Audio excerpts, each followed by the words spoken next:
Oi, pessoal, tudo bom? Eu sou o Ale, criador da Oficina Renal Viva, e hoje eu trouxe aqui para vocês uma amiga que faz hemodiálise e é diabética e renal crônica.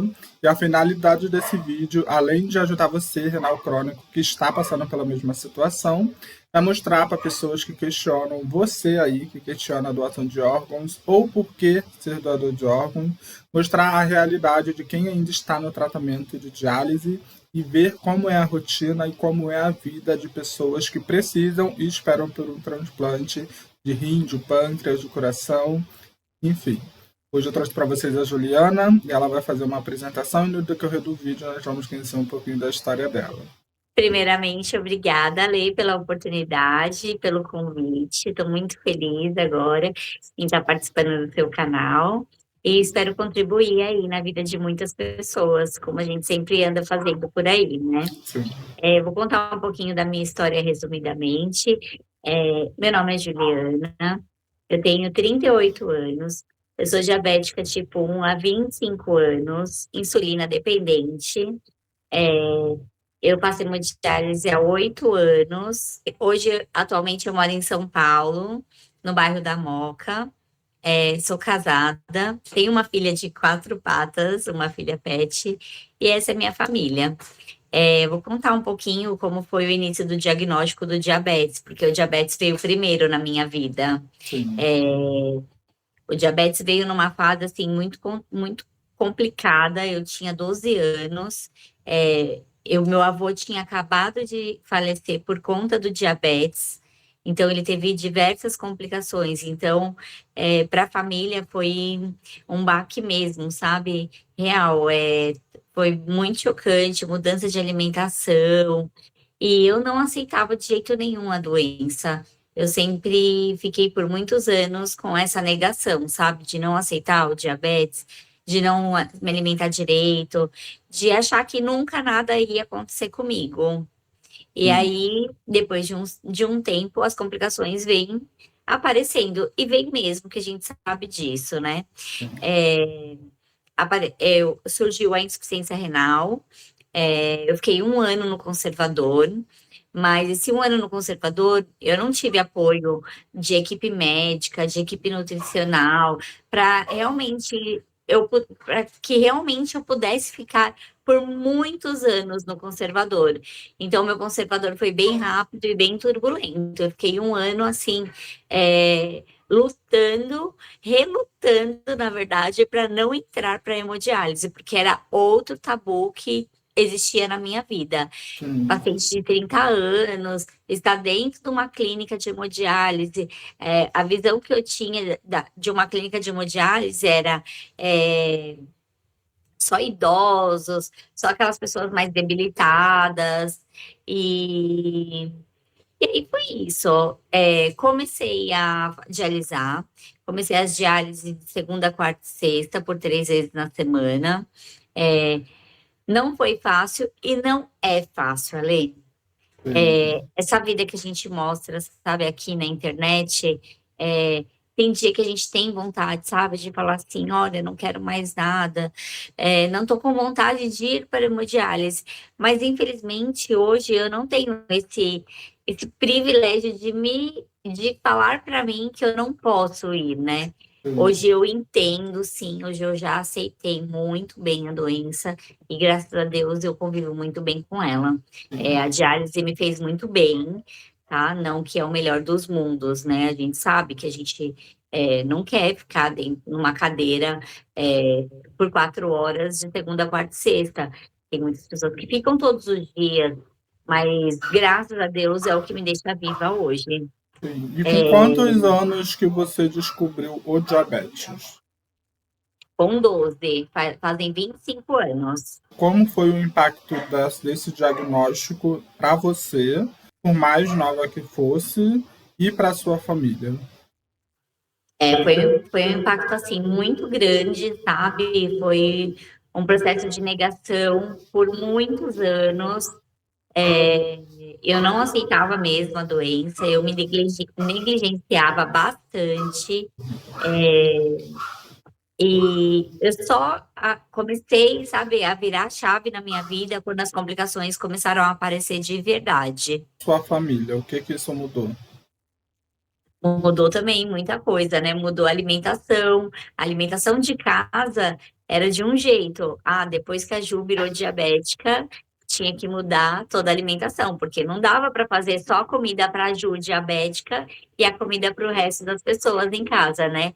Sim, Antigamente a gente não tinha tanta informação que a gente tem hoje, né? Hoje a gente pode comer um brigadeiro, um pedaço de bolo, porque existe a contagem de carboidrato, que é uma das terapias ligadas ao diabetes que eu faço.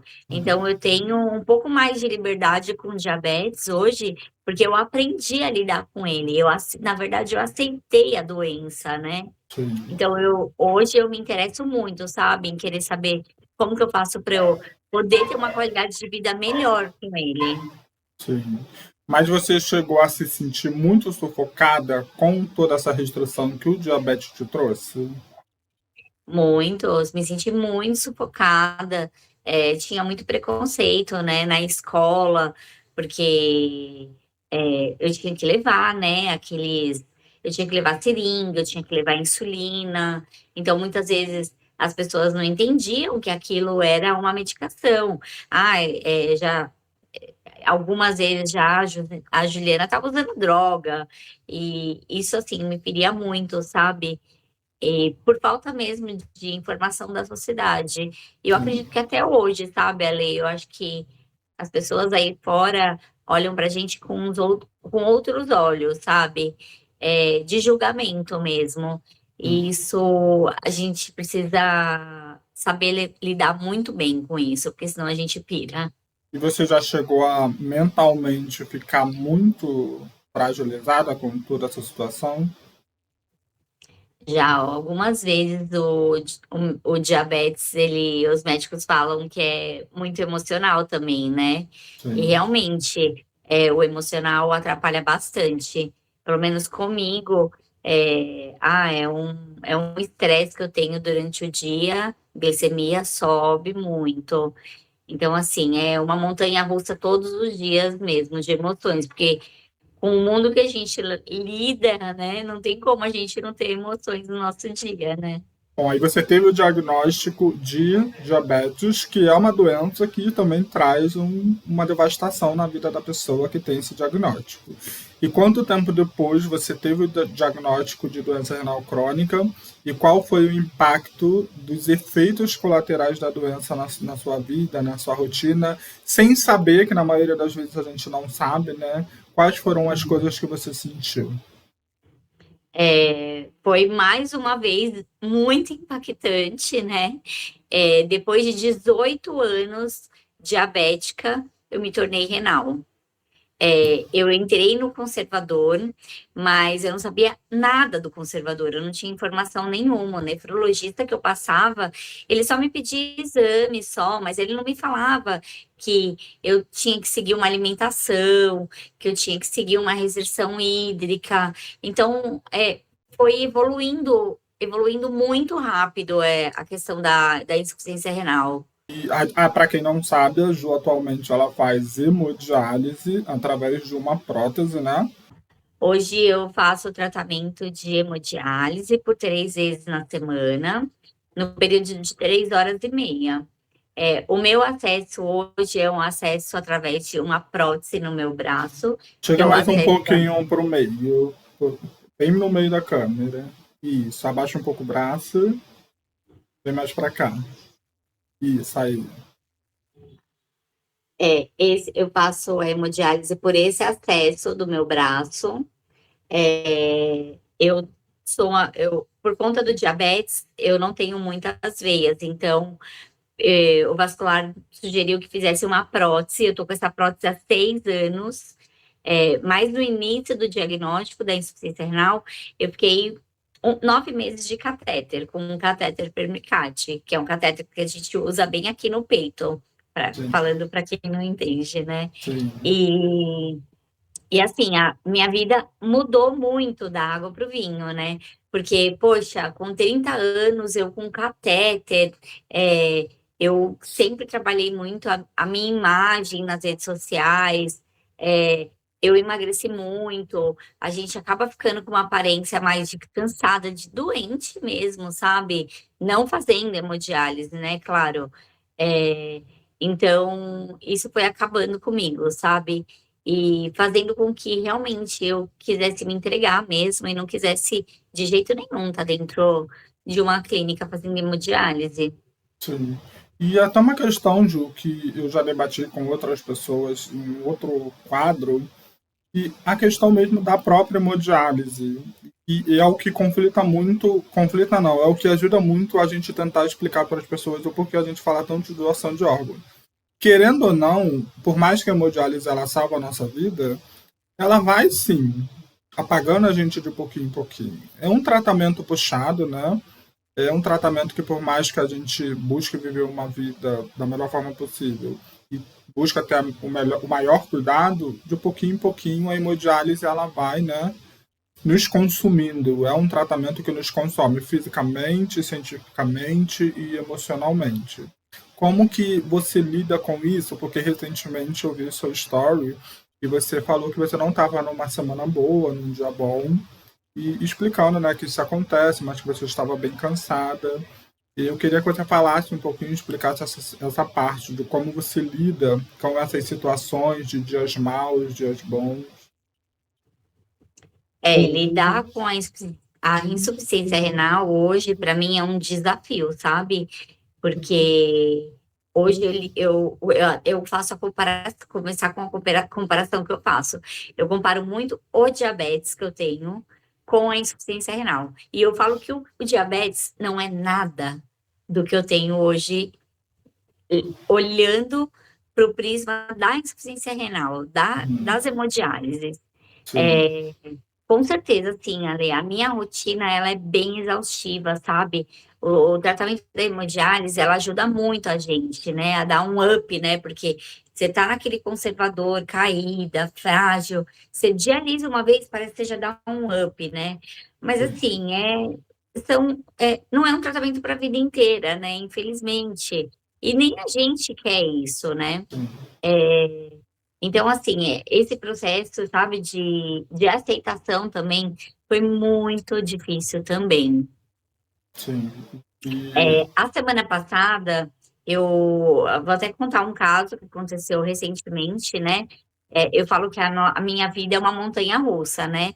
Agora, de manhã eu tô muito bem, mas chega a hora do almoço, parece que eu tô acabada. sim, Então, assim, eu eu procuro sempre fazer as coisas sempre com muita calma, sabe? Porque não dá para eu atropelar, sabe? Porque a minha saúde não permite mais isso, não permite que eu seja como eu era antes. Então eu tive que dar uma desacelerada depois que a insuficiência renal entrou na minha vida. Isso para mim é muito difícil, sabe? Eu acho que para mim e para muitos jovens, sabem, que me procuram, isso é a parte que mais pega, sabe, no nosso tratamento. sim, Mas, de qualquer forma, assim, eu acho que essas internações vêm para. Lógico que a gente não quer ficar internada, né? A gente não quer ter complicações durante as hemodiálises, mas é inevitável, né, Ale? A gente sabe que é sim, inevitável. Aí eu ia chegar nesse ponto. Diante desse quadro todo, sabe? De negação, de complicação, de internações, de rotina cansativa, não só fisicamente, como você falou, mas o que pega mais para mim é a rotina psicologicamente, sabe? Isso suga muito a gente. E a gente tem um tratamento fora, é lógico que todo mundo, muitos pacientes, muitos, milhares, não têm essa oportunidade de ter um acompanhamento com um psicólogo, com um nutricionista, porque isso faz muita diferença no nosso tratamento, muita diferença mesmo. Hoje, assim, graças a Deus, eu dialiso numa clínica, eu tenho todo o suporte de nutricionista, de psicóloga, de fisioterapeuta, e isso faz com que eu acabe levando com que minha rotina seja mais leve.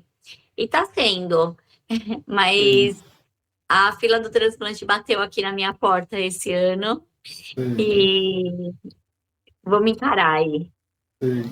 Mas, querendo ou não, né, ainda existem os dias que vão vir tristes, né, que faz parte da vida de todas as pessoas. É importante o renal, principalmente, entender isso, que o dia triste não é só do renal. Sim, para quem é renal, é pior porque é uma doença. E, ressaltando, diálise, quem está na diálise está na pior fase, porque a diálise é a fase mais difícil, né? O transplante não se compara. O conservador ainda tem ali todos os seus efeitos, mas ainda não é tão puxado quanto a diálise. E você tem seus dias tristes, você chora, você às vezes não quer saber do tratamento, às vezes você está irritada com os cuidados, você chega a sentir essas coisas no seu dia a dia? Hoje, por eu ter o acesso da fístula da prótese, eu tenho muito mais liberdade, né, para eu fazer o que eu quiser, né? É, então, assim, eu choro muito. Eu sou uma pessoa real como todo mundo, sabe? Eu não tenho só meus dias de felicidade, pelo contrário, né? Eu acho que a gente tenta mascarar um pouco o que a gente passa, sabe? Mas só assim, só quem passa mesmo, Ale, que é a gente, que você que já passou, eu que estou passando, a gente sabe o quanto é exaustivo, né? Sim, Como eu coloquei no meu post que eu fiz na minha última internação, a sim, palavra certa é exaustão. Eu realmente tem dias que eu estou muito exausta. sim. E é aprender a lidar também com isso, né, Ju? Porque, infelizmente, a gente não tem outra saída, né? Sim, com certeza. E é muito importante a gente aprender a lidar, aprender a aceitar, né, a lei. Porque é uma coisa que vai fazer parte da nossa vida até que a gente transplante. E enquanto o transplante não chega, porque a gente precisa estar bem para o transplante, que é o outro fator. Então, não adianta aparecer um órgão e a gente está debilitado, porque a gente não vai transplantar. Então, a Sim, gente tem que fazer a nossa parte também.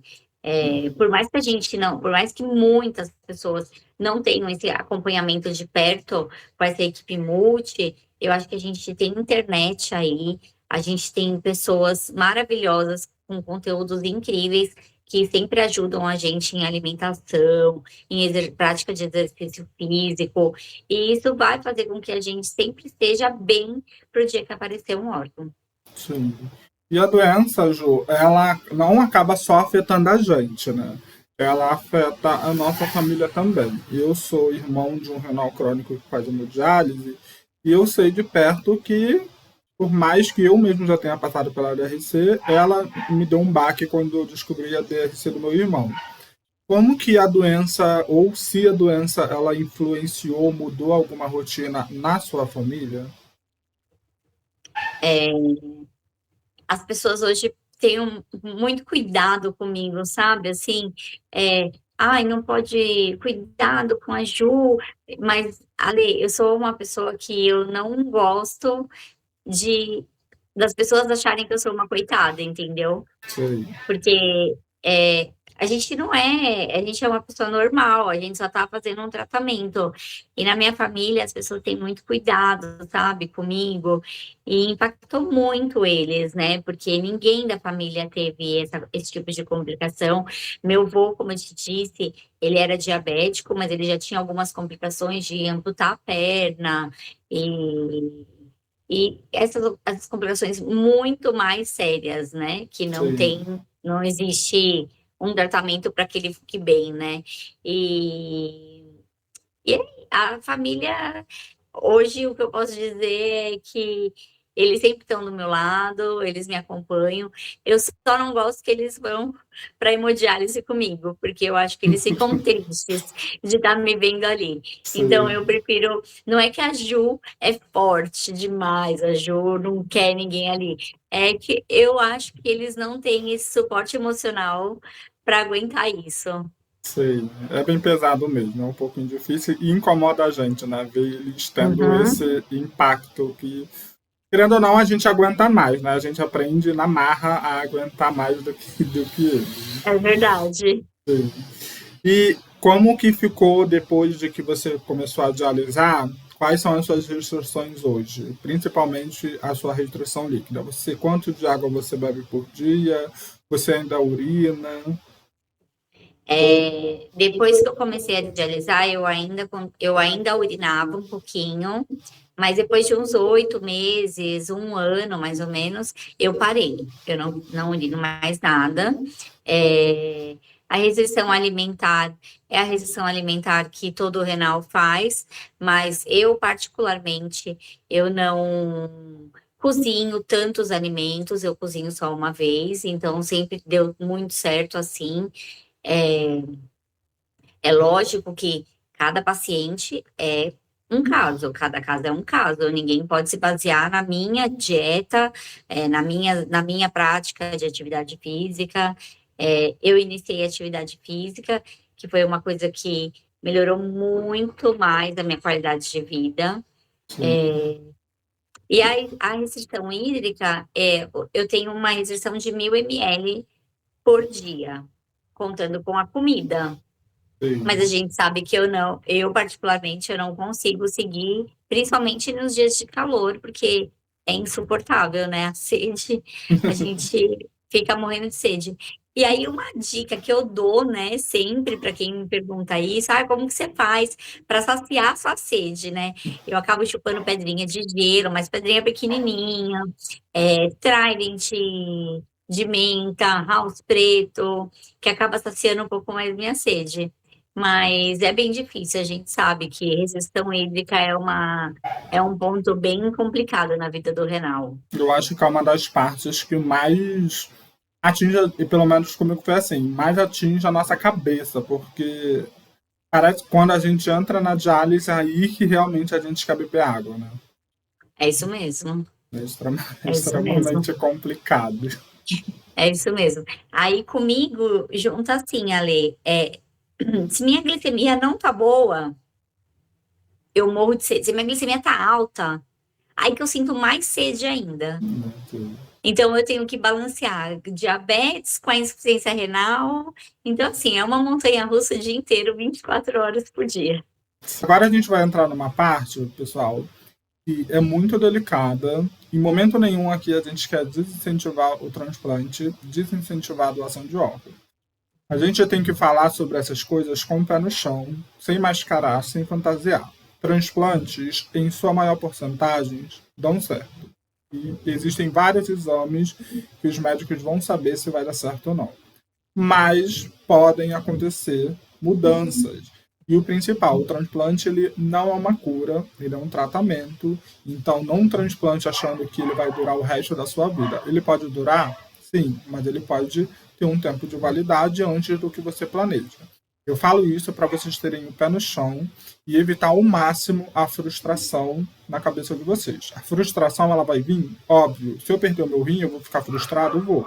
Mas eu vou ficar muito menos frustrado do que se eu só alimentasse a minha cabeça falando que o transplante me curou ou que o transplante não vai me trazer problema nenhum. A Ju ela já passou por um transplante de pâncreas, né? E agora ela vai contar um pouquinho de como foi a experiência dela. E isso é só para vocês entrarem nessa realidade. Não é que o transplante é ruim, não é que a doação de órgãos é ruim. Não. Isso é extremamente importante, mas nós temos que trabalhar com a realidade. Então, Ju, eu queria que você contasse um pouquinho de como foi essa sua experiência com esse seu transplante e o que te levou a perder ele. Eu transplantei pâncreas isolado em 2009. Eu fiquei com enxerto 1 ano e meio, mas eu vi só pâncreas, né? Eu não era renal, eu não tinha problema renal, eu não tinha pressão alta, não tinha nada, eu só era diabética. Hoje, olhando para o transplante lá atrás que eu fiz, eu vejo que eu poderia ter evitado ele, porque, como eu disse, o diabetes ele não é o meu problema hoje. Sim. Eu tenho a solução para ele. Eu me alimento muito bem, eu faço contagem de carboidrato, eu tenho uma terapia de do diabetes excelente, que é a melhor que tem hoje para o paciente diabético. Então, hoje eu aprendi a cuidar do meu diabetes. E lá atrás, antigamente, eu não aprendia, eu me negligenciava, eu não estava nem aí. E por isso que veio a opção de transplantar. Pois bem, transplantei, fiquei não sendo diabética por 1 ano e meio, que foi o tempo que durou o órgão. Mas foi 1 ano e meio, assim, muito conturbado, muito turbulento, internações atrás de internações, infecções, foi um caos, na verdade. E eu falo que o transplante não é fácil, gente. Não é fácil. Eu não estou falando que a hemodiálise hoje é fácil estar na hemodiálise, mas transplantar exige muito de você. Muito mesmo. Exige que você se cuide o tempo todo também. O Ale falou, não é a cura, é a solução para um problema. Você nunca vai deixar de ser um paciente renal. Você ainda vai continuar sendo um paciente renal, só que você tem um tratamento diferente. E aí foi isso. Depois do transplante, eu acabei perdendo, voltando a ser diabética e, e aprendendo a me cuidar. Que foi aí que eu comecei a me cuidar de verdade. Sim. Hoje eu tô. O transplante nesses 8, 7, 8 anos, não tinha batido ainda na minha porta.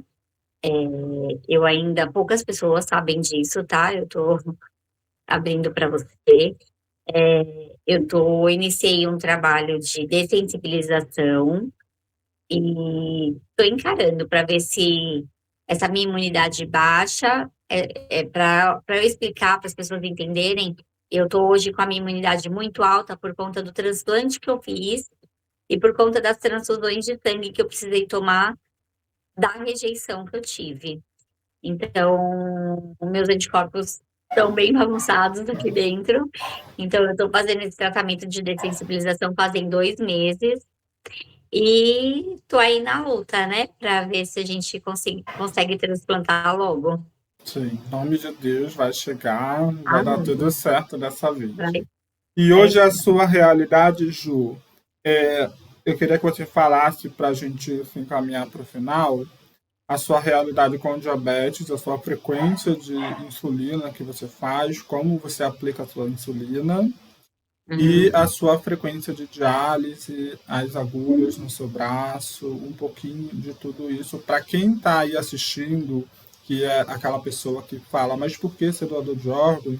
Ela vê a realidade que uma pessoa que espera por um transplante vive. Sim. Hoje minha realidade com diabetes eu ando com esse aparelhinho 24 Vê mais para o horas, meio da câmera, aí. 24 horas no meu corpo plugado. É, ele hoje eu acho que eu não me incomodo com ele mais. Pelo contrário, para mim é um orgulho mostrar para as pessoas que eu tenho ele, porque é um jeito das pessoas verem que eu me cuido também, né? Então, hoje eu ando com um aparelhinho desse, ele mostra a minha glicemia 24 horas e ele vai administrando a insulina que eu preciso também. Sim, Então, com diabetes, eu acho que hoje eu não tenho mais tanto tabu, sabe? É óbvio que eu tenho, quando eu tenho uma hipoglicemia, que eu acabo me desfalecendo, que eu preciso de açúcar, de glicose logo, e daqui a pouco eu tenho a hipo, daqui a pouco eu tenho a hiper, que é a glicemia alta, e aí fica essa montanha-russa o dia inteiro, o corpo não aguenta, a gente fica exausta mesmo. sim, Então, eu ainda eu levo, tenho que ter isso junto comigo, né, no meu dia a dia. Mas fazendo um bom controle, a gente consegue evitar bastante coisa. Em relação à diálise, as agulhas, elas doem, né? Não vou falar que não dói, e dói. Durante a diálise, não, a gente não sente nada. Mas eu falo, Ale, que ter uma prótese, uma fístula, para mim é muita liberdade, sabe? Eu sim. tenho liberdade de entrar embaixo do chuveiro, tomar um banho. que quando eu de catéter eu não fazia isso. Eu fiquei 9 meses sem lavar meu cabelo embaixo do chuveiro, porque eu tinha medo. A gente não pode entrar na piscina, a gente não pode entrar no mar, a gente não pode fazer diversas coisas, né? E Sim. com a pílula a gente tem muito mais liberdade, né? E para quem está iniciando o tratamento, eu sempre, as pessoas quando me procuram, eu sempre acabo presenteando com Bem mais para cá. Aí, um tô bonequinho morrendo. desse.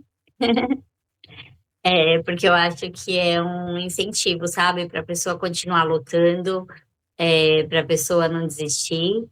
E por mais difícil que seja, para ela pensar nela, né? Porque Sim. se ela não se amar, ninguém vai amar ela. Então, é isso. Isso é um pouquinho da história da Ju.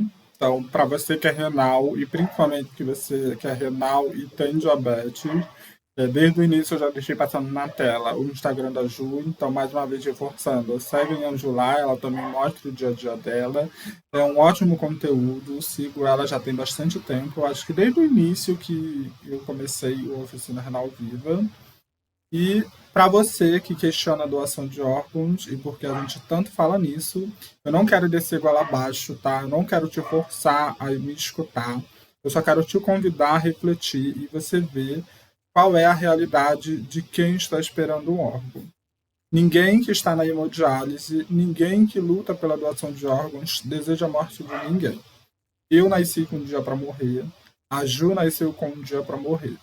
No dia que esse dia chegar, é quando a gente deseja que, em vida, você tenha comunicado à sua família que você queria ajudar uma pessoa doando seus órgãos. Então, a conversa é em torno disso. As pessoas que estão lutando hoje pela doação não estão lutando para você morrer daqui a pouco, não. É para quando chegar lá na frente e que demore muito, quando você partir, a sua doação possa salvar a vida e dar mais liberdade para uma pessoa que depende de uma máquina para sobreviver. Tá bom? Você quer falar mais alguma coisa, Ju? É isso, Ale. Eu acho que é muito importante as pessoas hoje avisar mesmo em vida a sua família, né? Hoje, hoje, infelizmente, a gente não tem um cartão, um cartão nacional que fale que você é doador, mas isso é uma vontade da família. Então, eu acho que é muito importante a gente, sei lá, gente, no almoço de domingo, numa pizza, sabe, tocar nesse assunto e avisar a família, porque tem muitas pessoas precisando de muitos órgãos por aí, viu? E vocês, com certeza, as pessoas que estão indo embora estão fazendo uma família ou várias famílias muito felizes. Sim. E para pessoas que estão nos assistindo, que são renais como nós, e principalmente os que são renais e diabéticos, qual é o maior conselho para aqueles que estão nos assistindo e que estão naquela fase da exaustão, do cansaço, de já não aguentar mais tudo que está passando? Cansado, a gente sempre vai estar cansados, né? Mas eu acho que a nossa rede de apoio é muito grande, sabe? É muito forte. E eu acho que um contando com o outro, sabe? A gente sempre vence. E para vocês que estão na máquina de hemodiálise, que não aguentam mais, dê mais uma chance para sua vida, porque a nossa vida vale muito ouro, é muito preciosa. Bom, então é isso. E para finalizar, o transplante é isso. Você consegue tirar a pessoa da dependência de uma máquina para sobreviver, dar mais qualidade de vida. Por mais que seja um tratamento, nós transplantamos sabendo que é um tratamento, mas vocês não sabem o grande bem, a vida que é devolvida para nós depois de que um órgão chega até a nossa casa. Tá bom? E para você que é renal, escutem a história da Ju, escutem a história de tantos outros jornais, não desistam da vida de vocês, vale a pena lutar pela vida, vale a pena. No dia que você estiver bem, você vai se agradecer por não ter desistido naquele dia que não estava nada bem, tá certo? E amiga, muito obrigado por ter aceito o convite. Fiquei muito feliz quando você disse sim. A sua história inspira pra caramba. Não sei quanto te afeta os seus dias de exaustão, acredito que muito, mas saiba que toda essa batalha você conseguiu buscar uma forma de ajudar outras pessoas. Tenha certeza que não que você tenha que ter ficado nessa situação mas quando bater aquela tristeza de novo, lembra que muitas pessoas, inclusive eu, já tive a minha autoestima, o meu ânimo renovado depois de ver alguma coisa que você postou, que você contou, tá? Ah, eu que agradeço, viu, Ale? Eu fico muito feliz, até me emociona muito, sabe? Em saber disso, em saber que o que eu tô fazendo tá atingindo coraçõezinhos por aí, assim como o seu. E essa é a minha intenção mesmo, é fazer as coisas de graça, sabe? Fazer o que eu não tive. Sim, Então, tudo que eu faço hoje, tudo que eu falo na internet, tudo que eu converso em off com as pessoas, que é muita coisa que eu converso em off, é tudo de coração, é tudo verdadeiro. E é isso, eu não. Eu só tenho gratidão. Agradecer mais uma vez pela oportunidade de estar aqui com você, de ser uma convidada sua. Eu também sou muito sua fã, você também é muito inspirador para mim, tá? E e que juntos a gente vai caminhar e a gente vai vencer essa batalha. A gente sim, vai ter voz para isso, sim, em nome de Deus. E, tá gente, bom? para finalizar, para ser doador de órgãos no Brasil, é importante que você deixe claro para a sua família, para o seu responsável legal. Não adianta deixar no RG, não adianta escrever uma carta, porque se eles não souberem disso e disserem não, vai prevalecer o não deles na hora que forem questionados sobre a doação de órgãos, tá? Você está me assistindo pelo Instagram, deixa o coraçãozinho que isso ajuda o meu trabalho. Se você está assistindo pelo Facebook e pelo YouTube, deixa a curtida que isso também ajuda o meu trabalho. Um beijo, obrigado, Ju. Tchau. Beijo, eu que agradeço. Tchau, tchau.